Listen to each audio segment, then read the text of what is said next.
Vía. Aguas continentales.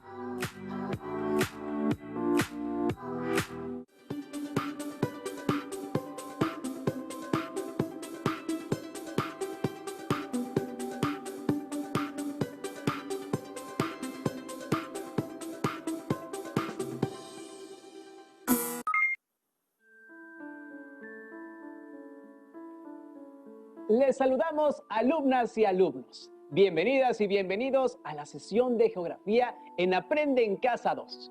Yo soy Enrique Rodal y hoy nos encontramos con el maestro Héctor González Ortiz. Nuestra sesión girará en torno a las aguas continentales. Por cierto, Enrique, ¿tú sabes cuáles son las aguas continentales? Perdón, sientes maestro, bien? es que... Corte, por favor. Tienes sed. No. No, es que... Disculpa.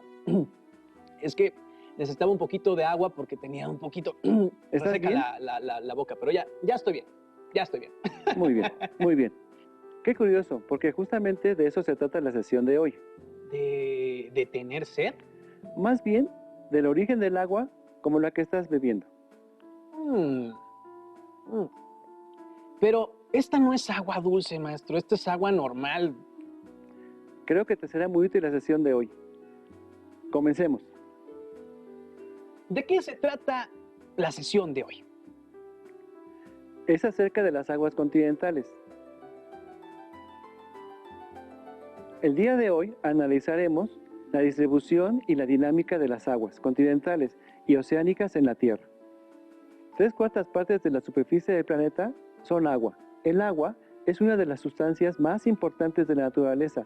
Está presente en el espacio geográfico y forma parte estructural de todos los seres vivos de la Tierra. Eso quiere decir que en nuestro cuerpo también hay agua. Efectivamente, el agua representa el 65% de nuestra masa corporal. Es una sustancia compuesta, porque es la unión de 2 átomos de hidrógeno y 1 de oxígeno acoplados en un enlace covalente.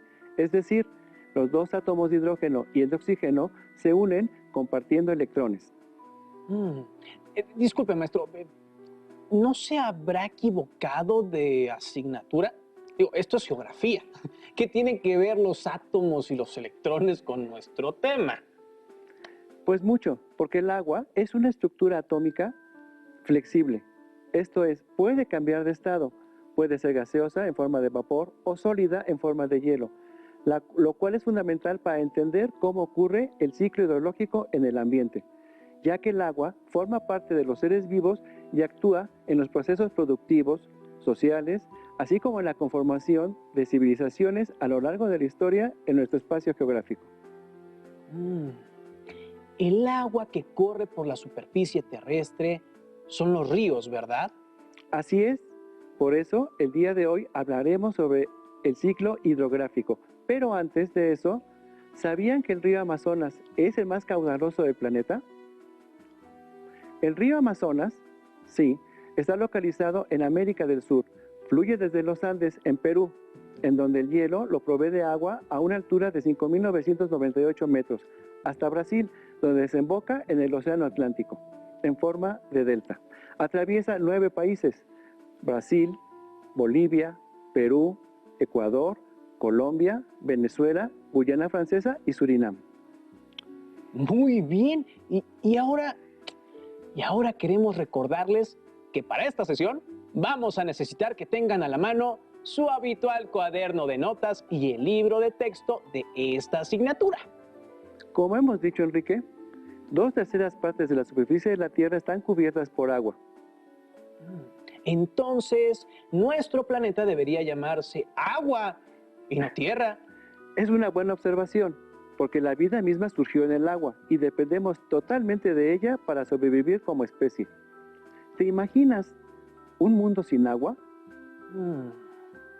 Uy, sería horrible. Sería imposible. No habrías podido saciar tu sed como al inicio de la sesión. Sin agua estaríamos condenados a la desaparición. Lo entiendo. Pero lo que sobra en el planeta es agua, ¿no? Digo, usted mismo lo dijo, entonces, no deberíamos preocuparnos tanto, ¿no? No, Enrique, yo no dije que sobra agua en el planeta, sino que 2/3 partes lo son. Pero fíjate que de esa vasta cantidad de agua, muy poca es dulce, es decir, que podemos consumir humanos y otras especies. Ay, agua dulce como la que yo tomé. Exactamente. La Tierra tiene una disponibilidad de agua de 1.386 millones de kilómetros cúbicos, de los cuales 97,5% es agua salada, que encontramos en mares y océanos, y solo el 2,5% es agua dulce continental. Para que tengas una idea, imagina que una botella de agua de 1,5 litros es toda el agua contenida en la Tierra, y que el agua que llene la tapa es la que corresponde a las aguas continentales. Entonces propongo que el planeta se llame agua salada. No, eso no sea del todo incorrecto, pero no se trata de renombrar el planeta, sino de estudiarlo. Por eso tenemos que profundizar en el ciclo hidrográfico del agua. Ciclo hidrográfico. Observen la siguiente diapositiva e identifiquen los procesos de evaporación, precipitación, infiltración, condensación, evapotranspiración. Evaporación. La evaporación es el proceso por el cual las moléculas del agua en estado líquido pasan a un estado gaseoso. Esto se logra cuando el agua alcanza una temperatura de 100 grados centígrados. La fuente de calor es el sol, el cual calienta las moléculas, las más superficiales de los océanos y mares. Precipitación. La precipitación es el producto de la caída de gotas de agua que se aglutinan y que por efecto de la fuerza de gravedad se depositan en la superficie de la Tierra. La precipitación que alcanza la superficie de la Tierra puede producirse de muchas formas diferentes, como lluvia, llovizna, nieve, aguanieve y granizo. Escurrimiento. El escurrimiento, también llamado escorrentía, hace referencia a la lámina de agua que circula sobre la superficie de una cuenca de drenaje, es decir, la altura en milímetros de agua de lluvia escurrida y extendida. Para que un escurrimiento se mantenga, debe haber dos condiciones: que las precipitaciones superen la capacidad de infiltración del suelo y que los compartimientos del suelo estén saturados de agua. Infiltración. Ocurre cuando el agua alcanza el suelo y se filtra a través de sus poros y pasa a ser agua subterránea. La proporción de agua que se infiltra y la que circula en la superficie depende de la permeabilidad del sustrato geológico, de la pendiente y la cobertura vegetal. Parte del agua infiltrada vuelve a la atmósfera por evaporación, o más aún, por la transpiración de las plantas que la extraen con sus raíces. Evapotranspiración, en términos simples, consiste en el paso del agua a la atmósfera por la transpiración de las plantas. Se estima que un 70% del total del agua recibida por una zona es devuelta a la atmósfera a través del proceso de evapotranspiración, mientras que el 30% restante constituye la escorrentía superficial y subterránea. ¿Te fijaste, Enrique? En las imágenes pudimos apreciar los elementos que componen a la hidrosfera. ¿La qué, maestro? Hidrosfera. La hidrosfera, Enrique, es la esfera o capa de agua que envuelve a la Tierra, la cual se distribuye en océanos, mares, ríos, lagos, lagunas y demás cuerpos de agua, como pantanos, humedales, cenotes y manglares. El día de hoy nos interesan especialmente las aguas continentales y la circulación de estas en la superficie terrestre. La circulación del agua en la superficie terrestre son los ríos, ¿cierto? Principalmente sí. Sin embargo, hay muchísimos tipos de ríos y otros cuerpos de agua. De acuerdo, maestro. Eso suena bastante interesante. ¿Podemos conocer algunos tipos de ríos? Claro, Enrique. Existen al menos 3 tipos de ríos, según la forma de su flujo de agua. Esto es, según su cauce, los ríos se clasifican en ríos dendríticos. Ríos dendríticos, los cuales escurren en las partes altas de las cuencas, a través de los barrancos que asemejan una forma de árbol. Ríos meándricos. Ríos meándricos son aquellos cuyo cauce es muy pronunciado, longevo, y como el caso de la cuenca baja del Amazonas. Ríos rizados. Los ríos rizados o trenzados cuyo afluente se transporta sobre fallas y fracturas paralelas con un alto grado de pendiente.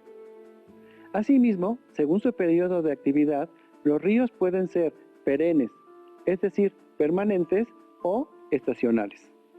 Ahora, Enrique, te voy a proponer el juego de basta para fortalecer lo que estamos viendo. Me parece muy bien, pero ¿de qué se trata, maestro? Es muy sencillo. Yo digo A y pensamos en las letras del abecedario. Y cuando tú digas basta, te digo la letra donde me quedé y te hago una pregunta relacionada con el tema que estamos viendo. ¿Qué te parece? Me parece muy interesante, suena divertido. Son preguntas muy sencillas. Perfecto, estoy de acuerdo. Que empiece el juego. A. ¡Basta! Letra M. Empieza con M. Es el tipo de río cuyo cauce es muy pronunciado y longevo.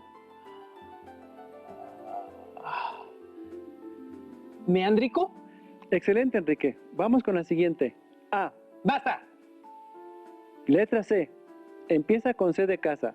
Se refiere a la forma de flujo de agua de un río. Ay, ay, ay. Es... No, no es... Cauce. Correcto. Vas muy bien, Enrique. Se nota que pusiste atención. Revisemos una más. A. ¡Basta!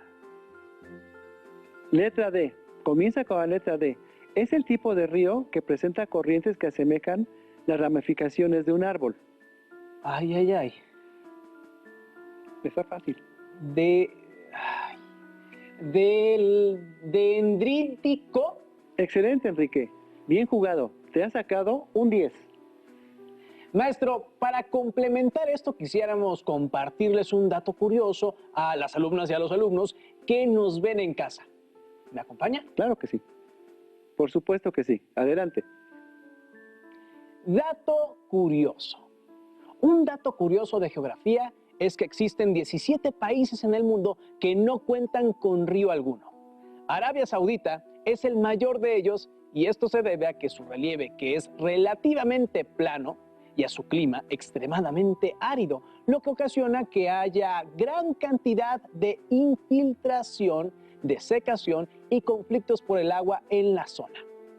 Maestro, retomando los temas del día de hoy, he de comentarle que es fascinante conocer sobre las aguas continentales.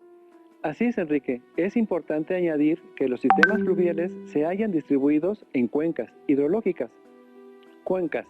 Las cuencas son cavidades naturales en las que se acumula el agua de lluvia. Esta circula en una corriente principal y finalmente llega a un punto común de salida o desembocadura, a través de sus afluentes o ríos tributarios. Las cuencas son unidades básicas para la gestión de los recursos hídricos y pueden ser endorreicas y exorreicas. Cuencas endorreicas. Las cuencas endorreicas son las áreas en las que el agua no tiene salida fluvial al océano.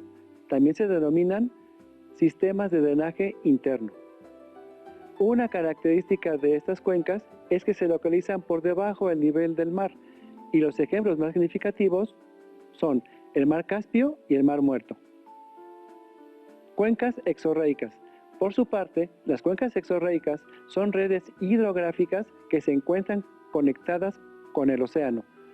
Un curso de agua exorreico vierte su contenido en una desembocadura y esta puede tener forma de abanico, delta o bien estuarios. Ya casi terminamos, Enrique. Te sugiero que escuchemos y veamos este video para concretar lo aprendido el día de hoy. ¿Qué te parece? Me parece muy bien. ¡Corre video! Bienvenidos, profesores de telesecundaria. Mi nombre es Estanislao Hernández Figueroa, soy geógrafo, soy parte de la Dirección General de Materiales Educativos de la SEP y hoy vengo a hablar con ustedes sobre el tema de la dinámica de las aguas continentales. Tenemos que recordar que las aguas continentales son parte de un sistema mayor que se explica por el ciclo hidrológico. El ciclo del agua comienza con la evaporación que se genera a partir de la energía solar que llega a todos los cuerpos de agua que hay en el planeta. Puede ser el océano, lagos, ríos, incluso los mismos charcos. De ahí se evapora el agua y se va hacia la atmósfera. Este proceso se llama, como su nombre lo dice, evaporación. La evaporación genera la humedad que tenemos en el medio ambiente, en el aire específicamente. Ya cuando este vapor de agua llega a las nubes, se dice que se da el proceso de condensación. Es importante esto porque la condensación es el paso del vapor de agua al estado líquido, y lo que debemos tener aquí en cuenta es que las nubes, en este sentido, son pequeñas gotitas de agua o pequeños cristales de hielo y no necesariamente vapor de agua como la gente supone de manera común. Este conocimiento es importante, es relevante y hay que hacerlo saber a los alumnos. El ciclo del agua ya llega a la parte continental precisamente cuando la nubosidad se traslada a tierra firme, y ahí tenemos ya la dinámica de las aguas continentales, que puede comenzar con la precipitación ya sea de lluvia, de granizo o de nieve. En la cima de las montañas se puede quedar esta nieve congelada permanentemente en algunos casos o temporalmente en otros. Una vez que hay un deshielo o en la lluvia misma, lo que tenemos es la formación de pequeños arroyos que conducen el agua a ríos más grandes. Así tenemos la formación de ríos que pueden desembocar al mar o a algún lago o a otro río. También tenemos que parte de esta agua se infiltra en el subsuelo cuando el terreno es permeable. Esto significa que después de una lluvia, parte del agua que cae se va a ir hacia el sustrato rocoso, hacia el suelo, y ahí se va a mantener o se va a trasladar. Pero aquí también conviene aclarar que el agua subterránea regularmente no se encuentra en forma de ríos, como también es una creencia común. El agua subterránea se encuentra en todos los poros que existen en las rocas, en las grietas, en las fisuras, y ahí se mantiene. Esto se llama mantos acuíferos o mantos freáticos, pero realmente no hay formación de ríos subterráneos salvo en algunas ocasiones. Por ejemplo, cuando se trata de roca caliza que se diluye con el agua, sí se forman cauces internos o cavernas, como en el caso de la península de Yucatán. Ahí sí tenemos ríos subterráneos en el sentido estricto. En la mayor parte del país, de nuestro país, lo que tenemos es agua estancada, acumulada en grietas y poros de la roca. Muy bien, esta es en términos generales la dinámica de las aguas continentales, que son muy relevantes estas aguas porque, como ustedes saben, se trata de agua dulce que se emplea en muchas actividades humanas. La empleamos, por ejemplo, para generar energía eléctrica. Recuerden que la caída del agua en los ríos, en los arroyos, en las cascadas, puede hacer que se muevan turbinas. Estas turbinas generan energía eléctrica con algún mecanismo que ya está diseñado para este fin. Se puede utilizar el agua dulce, el agua continental, evidentemente para la pesca, como ocurre en lagos como el de Janitzio, en el estado de Michoacán. Se puede emplear para la actividad agrícola, se emplea en muchas partes del país, incluso se emplea en el norte del país, que hay poca agua dulce, poca agua continental. Se extrae de pozos que se llaman artesianos, es decir, por perforaciones que se hacen en la tierra para sacar el agua y regar los cultivos. También se puede emplear en la industria, evidentemente, y para el uso doméstico. Por ejemplo, en la industria papelera es una de las que más agua requiere en su proceso para elaborar los distintos tipos de papel. Y en el uso doméstico, ustedes lo saben mejor que yo, el agua se emplea pues desde la limpieza personal, el lavado de los utensilios, de la ropa, de la vivienda. El agua es tan importante, el agua es tan vital, que si no la tenemos, esta agua dulce, esta agua continental, se pueden generar una serie de problemas o desajustes de todo tipo. Puede haber desajustes en el ámbito ecológico o ambiental, pero también puede haber conflictos sociales porque la gente requiere agua dulce para todas sus actividades, y cuando no la tenemos, pues puede haber algún conflicto, alguna manifestación social. Entonces hay que transmitirles a los alumnos de nuestras telesecundarias que el agua no solo es un recurso natural, el agua también es un derecho humano fundamental.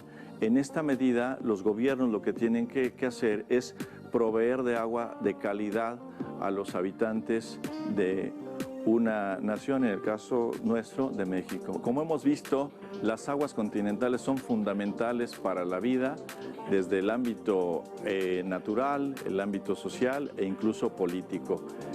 Con esto terminamos el programa de las aguas continentales y esperamos verlos en el siguiente. Acompáñenos, por favor.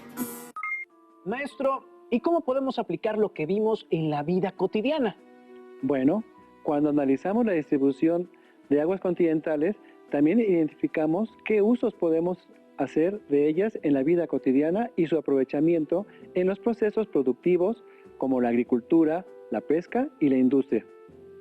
En la actualidad, el agua se está contaminando. Por ejemplo, veamos las siguientes diapositivas. Contaminación del río Salween.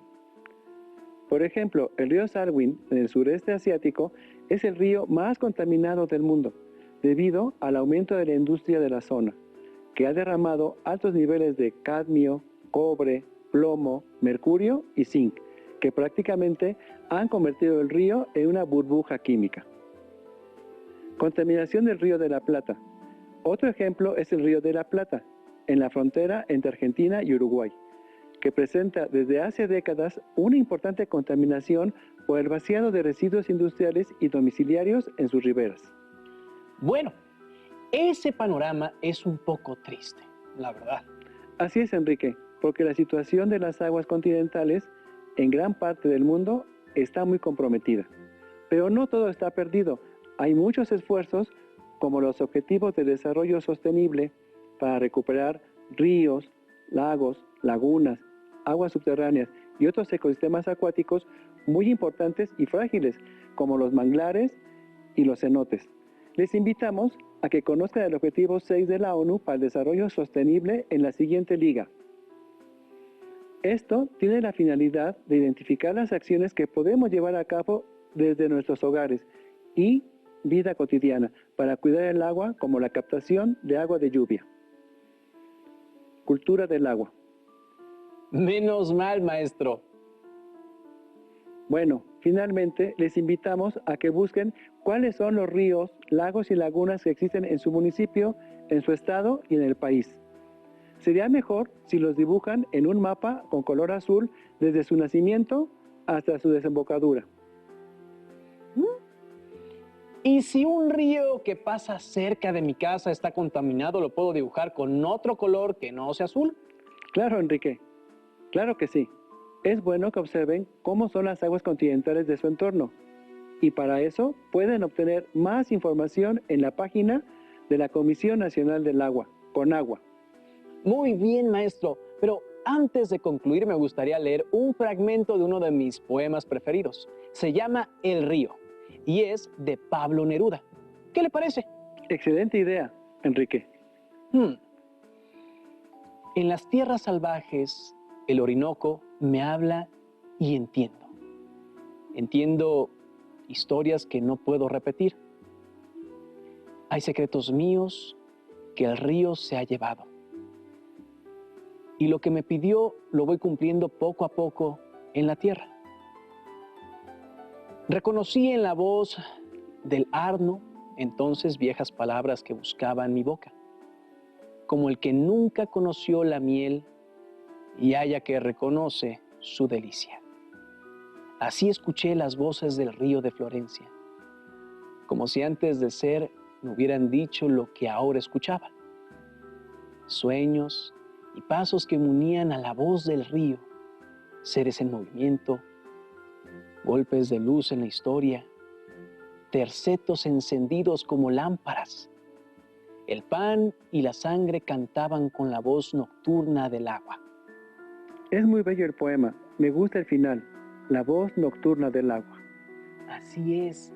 Los ríos también nos hablan, maestro. En fin, con las palabras del poeta Neruda termina la sesión de hoy. Muchas gracias a todas y a todos y mis saludos geográficos. Hasta pronto. Si tienes dudas o necesitas ayuda, llama al Centro de Apoyo Pedagógico